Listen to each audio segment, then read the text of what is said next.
Hey guys, so in this video I'm gonna be taking on what is said to be the most difficult extreme super battle road stage among the type stages, that is the super AGL stage. So like my opponents are gonna be extreme strength. I'm gonna be running the super AGL team. I can clearly see why this stage is considered incredibly difficult. It's most of the reason that the super AGL team just lacks any proper tanks. I had to bring in AGL Tapion because there was no one else that just mitigates damage for everything. Super Vegito does it on normal attacks, but that's just not enough because a super attack he gets hit for like 300k, and two supers it's basically game over.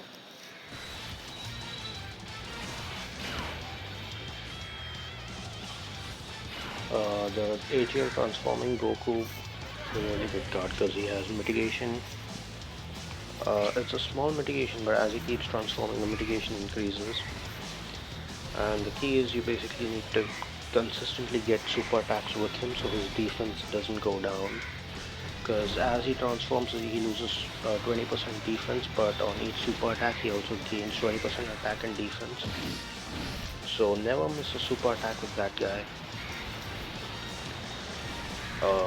AGL LR Gohan.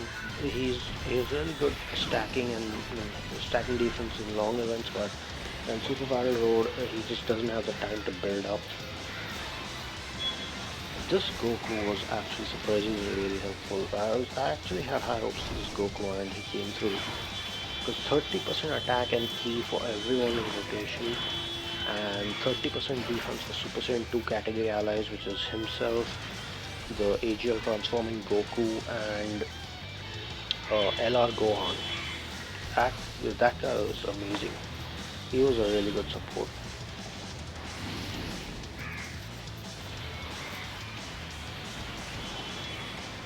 And as you can see, with Visa active and just everything, Tapion just takes 20k on a super. That's really amazing. Because Gohan and everyone, even without his active, take like over 100k. So Tapion is amazing, especially on super attacks where he can lower the enemy's attack. Also, most of the cards being in the Kamehameha category, I think only Tapion and Super Vegito are not in Kamehameha. Everyone else was doing really good damage, so I was able to cut down the enemy numbers quite easily. Personally, I also prefer when there's only two enemies, because then I can focus all my hard hitters on one enemy, take him out, and on the second enemy I can just focus people like Tapion that lower attack, so they end up doing less damage. So 2 turns later, when I've used items, then 2 turns later one enemy is dead, the other enemy has lowered attack or stunned or whatever. I don't really have to worry about them too much.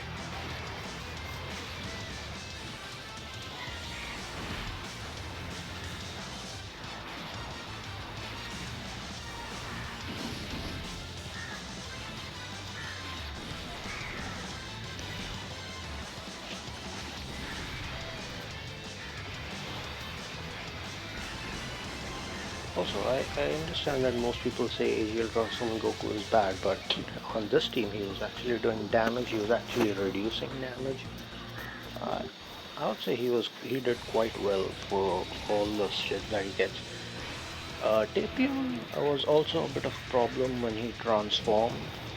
I agree, going into the grade 8 form, I don't take damage, it's a free turn of damage, but the damage Tapion was doing to the enemies was too less, because Tapion is Super AGL, he gets boost from the leader skill from LR Gohan, so Super AGL types getting 3 key 120% stats, but when he transforms to Hirudegan, he's extreme AGL, so he's not getting any leader skill boost. This is literally him just base passive of his, that's why he doesn't even have key.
Here I was really thinking between Nurse Chi-Chi and Whis, and then I decided to go with Nurse Chi-Chi because I knew Super Vegeta would get hit with supers, at least one or two, and right off the bat I was proven right.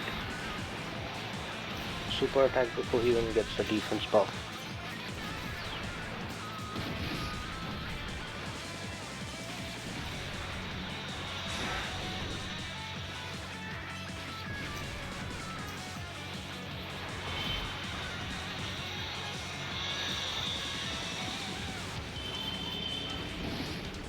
Honestly, if Super Vegito had gotten, instead of getting 80% attack and defense, if you just had 80% reduction on normals and 50% reduction on supers, and then just like a 80% attack boost or whatever, he'd be so much better. Like, him not being able to take super attacks just makes him so much worse. Or at least he could have gotten stacking attack and defense with supers like physical Vegito Blue. AGL Super Vegito really drew the short straw when he was getting these heals. Like, he got hit really bad.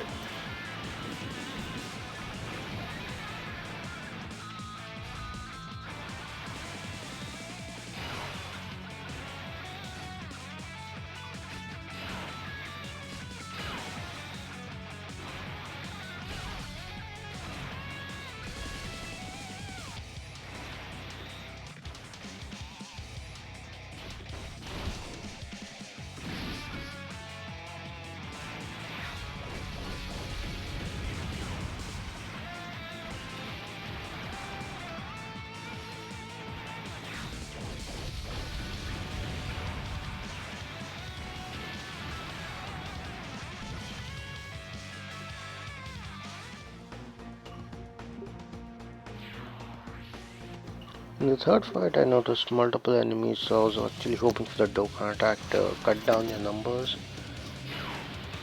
And I knew that it would be difficult to get the Dokkan attack in this fight. Also, because it's turn 1 Super Vegito, I just had to use a Nurse Chi-Chi here.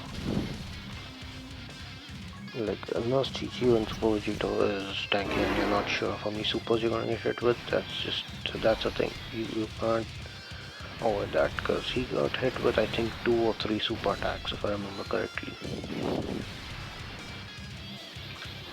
First super attack was before he even got to get his defense boost from getting hit.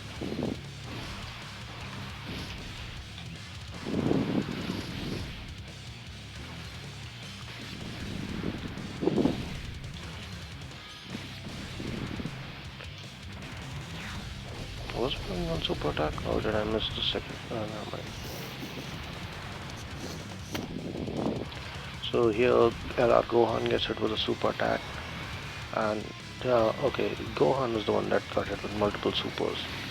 And despite a Nurse Chi-Chi and him getting hit with a super, getting 30% defense from this guy, he still took 20k damage, so the Nurse Chi-Chi was really amazing. Tapion again transforming. It's good that he can waste the enemy super attacks if there are any, but he doesn't really do much damage. I was hoping he could kill off Cooler right there, but that really didn't happen.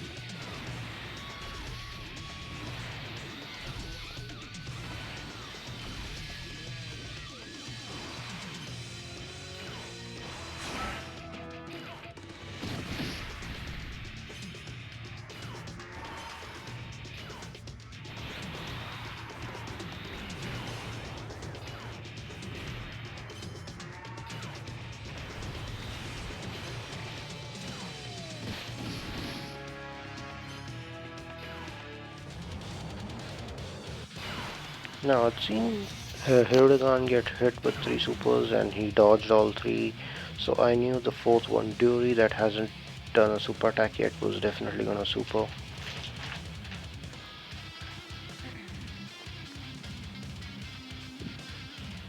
So I thought about it for a bit and then decided to target Dewey with the lowering attack.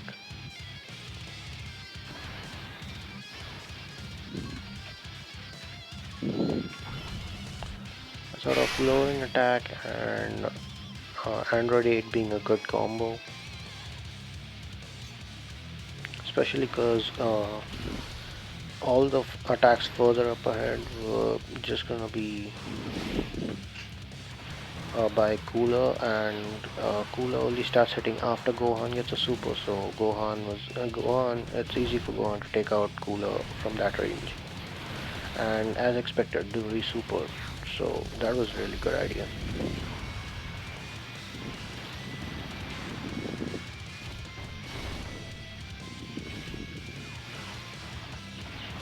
Also, Goku got the lucky additional super. I think overall in this run, if I remember correctly, there were way too many additional super attacks, which was really lucky.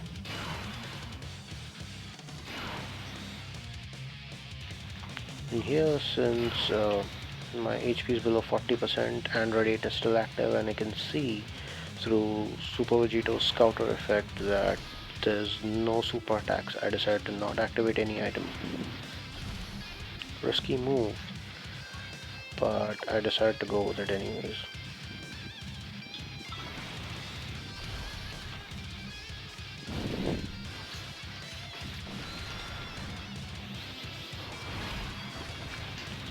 Also, what made me doubt my decision of taking the risk was I don't think that transforming Goku got a super when he was in Super Saiyan 1, so he's at 20% less defense than what you usually have. Luckily, he took out G, so he didn't have to get hit with 2 attacks.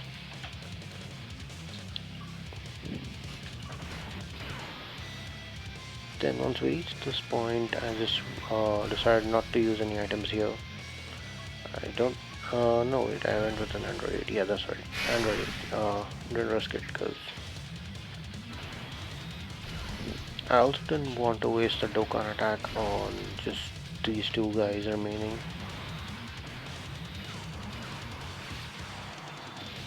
Because even though the next fight is just Boo and Babidi, 2 people, a Dokkan attack there will really be helpful.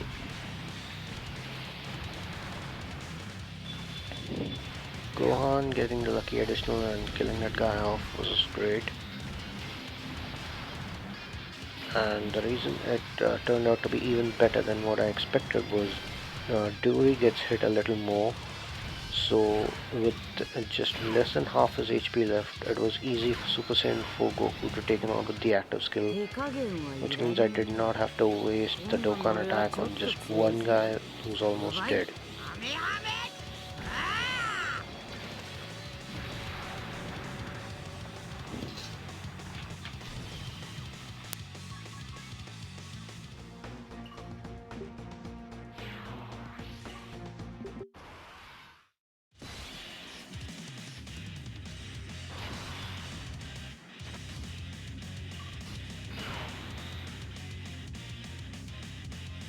I saw slot 1 and instantly knew Tapion was going there, no questions asked. Also, I had to skip super attack with Tapion because I didn't want him getting the Dokkan attack. Dokkan attack with LR Gohan. And then AGL transforming Goku, so I was hoping to kill off Babidi in one turn. I was also hoping Tapion got an additional super attack on Boo to lower the attack, but sadly that didn't happen.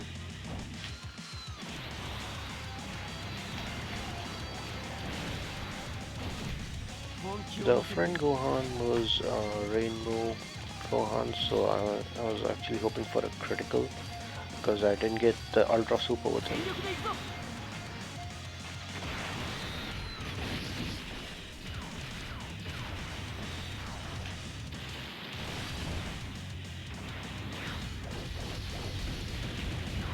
And my hopes came true with the critical and almost killing Babidi. Goku brought him to the brink of death, like almost there, so close. With the Dokkan attack doing over 3 million, 3.8 million, that was easy kill. The Whis was still active, so I decided not to activate any other items and just risk it. Because I thought that even one super attack, even a super attack by Boo on Super Vegito couldn't kill me, and Babidi would get killed before he gets to do anything mostly. Yeah, Super Vegito killed him with the additional normal, so Babidi didn't get to do anything. Boo didn't super, luckily.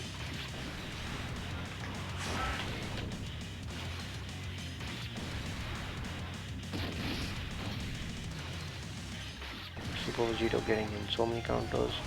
Sadly, Super Vegito is not in the Kamehameha category, so he's only getting a 120% leader skill boost. So that took it down. Boo did end up supering on Gohan, which is... I'd rather have Gohan take the hit than AGL Super Vegito. And here's another additional super attack just to bring him in range, getting the kill. This was turn 3 on the fight, and I just knew that from this range, no matter what Boo does, he can't kill me, but I still decided to go with the Princess Sneak anyways, just to play it extra safe. Gohan, I knew if Gohan doesn't get the kill, then LR Super Saiyan 4 Goku will definitely finish it off. And I also got in a hit with Tapion just because, and then Tapion got into normal as well. And then LR Gohan cut the finish, even with his 12 key. And that was about it. Overall, this took me like a few runs. I couldn't beat it on my first try because it was a bit annoying to not have anyone who can take hits that well. But overall, I'd say this run went quite well, very lucky. So yeah, that's the that's what I'm hearing is the most difficult stage in the types Extreme Super Battle Royale. That's gonna be it for this video. I'll see you guys in the next one. Peace.